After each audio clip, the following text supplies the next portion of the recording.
Hello friends, welcome to Indian kitchen. ఈ రోజు నేను simple and tasty snack recipe బెల్లం గవ్వలు చేయబోతున్నాను. చాలా సింపుల్ టిప్స్ తో ఈ బెల్లం గవ్వలు మనం ఇంట్లోనే చేసుకోవచ్చు. వీడియోని స్కిప్ చేయకుండా లాస్ట్ వరకు చూడండి.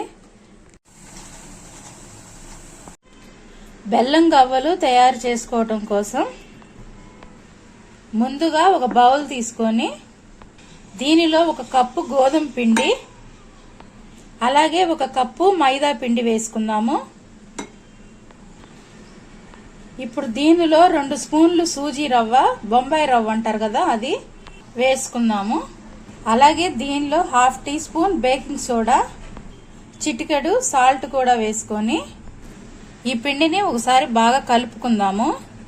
ఏ స్వీట్స్ లోనైనా కొద్దిగా మనం సాల్ట్ వేసుకుంటే టేస్ట్ చాలా బాగుంటుంది. ఇప్పుడు ఈ పిండిలో కొద్దిగా వాటర్ పోసుకుంటూ ఈ పిండిని ముద్దలాగా కలుపుకోవాలి. పిండిని ఇలా కలుపుకునేటప్పుడు దీనిలో 2 స్పూన్లు నెయ్యి కూడా వేసుకొని కలుపుకుంటే గవ్వలు బాగా సాఫ్ట్గా అలాగే గుల్లగా వస్తాయి. చూసారు కదా, పిండిని ఇలా గట్టిగా కాకుండా మరీ లూజుగా కాకుండా సాఫ్ట్గా, ఇలా సెమీ సాఫ్ట్గా ఈ పిండిని మనం కలుపుకోవాలి. ఇలా కలుపుకున్న ఈ పిండి మీద మూత పెట్టేసుకొని దీన్ని ఒక 15 నిమిషాలు మనం పక్కన పెట్టుకుందాం. పిండిని 15 నిమిషాల తర్వాత పిండిని చూసాం కదా, బాగా నాని పిండి సాఫ్ట్గా అయ్యింది. ఇప్పుడు ఈ పిండిని కొద్దిగా తీసుకొని చిన్న ఉండల్లాగా చేసుకుందాం. ఇలా చిన్న ఉండలుగా చేసుకొని వేరే ప్లేట్లో వేసుకుందాము.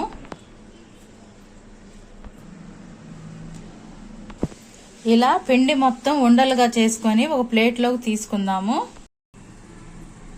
ఇప్పుడు ఇలాంటి గవ్వలు చేసుకునే చెక్క ఒకటి తీసుకొని మనము దీని మీద ఈ పిండి ఉండలు చేసుకుందాం కదా, ఇది ఒకటి వేసుకొని దీన్ని ఇలా జస్ట్ ప్రెస్ చేసి ముందుకి ఇలా రోల్ చేసేసుకుంటే మనకి గవ్వ షేప్ వచ్చేస్తుంది. చూసారు కదా, ఇలా గవ్వలు చేసుకొని పిండి మొత్తం ఒక బౌల్లో వేసుకుందాము.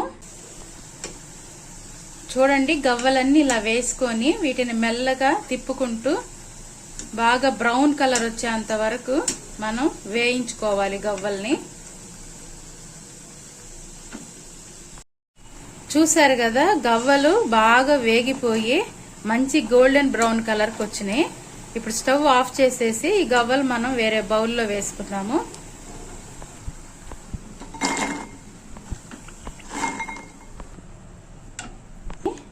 ఇలా గవ్వలన్నీ ఒక బౌల్లో వేసుకోవాలి. ఇప్పుడు స్టవ్ మీద కడాయి పెట్టుకొని దీనిలో 1/2 కేజీ వరకు బెల్లం వేసుకుందాము. 1/2 కేజీ పిండికి 1/2 కేజీ బెల్లం తీసుకోవాలి. ఇప్పుడు ఈ బెల్లంలో కొద్దిగా వాటర్ పోసుకొని ఈ బెల్లం కరిగించుకుందాము. ఈ బెల్లంలో 2-3 స్పూన్లు నీళ్లు పోసుకుంటే సరిపోతుంది. ఎక్కువ నీళ్లు పోసుకోకూడదు, జస్ట్ బెల్లం కరగబెట్టుకుంటే చాలు. ఇప్పుడు ఈ బెల్లంలో 2-3 యాలకులు ఇలాగా నలగొట్టుకొని వేసుకుందాము ఈ బెల్లం పాకంలో. చూసారు కదా, బెల్లం అంతా కంప్లీట్ గా కరిగిపోయింది. ఇప్పుడు స్టవ్ ఆఫ్ చేసేసుకొని మనం ముందుగా వేయించుకున్న ఈ గవ్వల్ని ఈ బెల్లం పాకంలో వేద్దాం. ఇలా గవ్వలని బెల్లం పాకంలో వేసుకొని ఇవి పాకానికి పట్టేటట్టుగా ఈ గవ్వలను ఒకసారి కలుపుకుందాము బాగా. ఇలా గవ్వలన్నిటికీ బెల్లం పాకం పట్టేటట్టుగా కింద నుంచి పైకి బాగా కలుపుకుందాము. చూసారు కదా, ఎంతో సింపుల్ గా మనకి బెల్లం గవ్వలు రెడీ అయిపోయినాయి. ఈ రెసిపీ మీకు నచ్చితే నా ఛానల్ ని లైక్ చేయండి, షేర్ చేయండి, అలాగే సబ్స్క్రైబ్ చేసుకోండి. Thank you for watching.